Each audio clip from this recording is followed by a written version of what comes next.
Got a whole lot of money that's ready to burn. Las Vegas is a neon-wrapped gambler's paradise. Viva Las Vegas. A sin city that proved irresistible to the Cahokia School Board. They said we was required to take seminars, and that's why I went. Larry Wynn and 5 other board members flew to Vegas 15 months ago. But you're not required to go to Las Vegas because you're a school board member.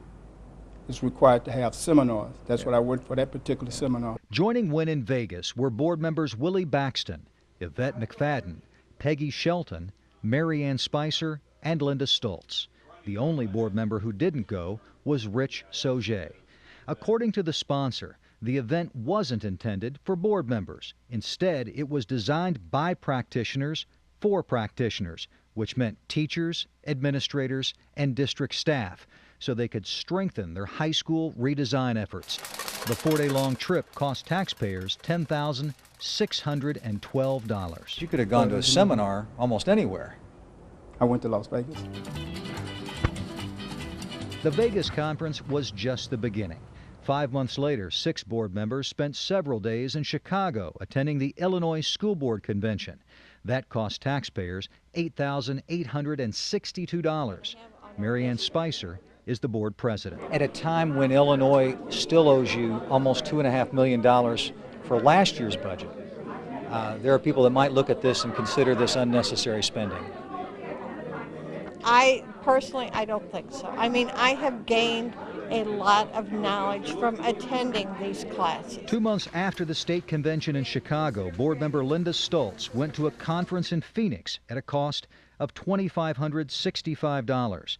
And 2 months after that, in April of this year, all 7 board members went to the National School Board Convention in Chicago for 3 days, costing taxpayers another $14,310. In all, those 4 trips to Vegas, Chicago, Phoenix, and back to Chicago cost taxpayers nearly $36,000. I have parents that come up to me and ask me, well, why are you doing this, or why are you doing this? And I was able to give them a knowledgeable answer that satisfied them. Had I not gone to any of these conferences or meetings, I would have looked like... Our investigation found that when it comes to expensive long-distance road trips, the Cahokia School Board is in a class of its own. For example, the Edwardsville Board spent less during the last 7 years than Cahokia did in 1. We don't choose to use any national conferences where you have travel outside the state of Illinois. Why? Simply because of cost and doing the benefit. During just a 10-month period in 2009-2010, Cahokia spent almost $36,000.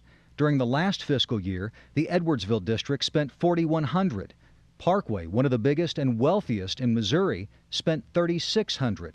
And Clayton, one of the richest and most successful districts in the Midwest, spent just $894. And that's their prerogative. In other words, Cahokia spent more tax money in Las Vegas than Edwardsville, Parkway, and Clayton spent the entire year. You could have gone to a seminar almost anywhere.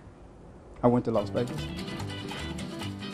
Cahokia School Board member Larry Wynn told us that board members in Illinois are required to get training and go to seminars, but they're not.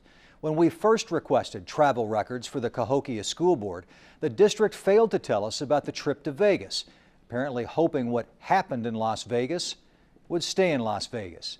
But a source told us about the trip, and a few days later, we got all our records. Craig Cheatham, News 4.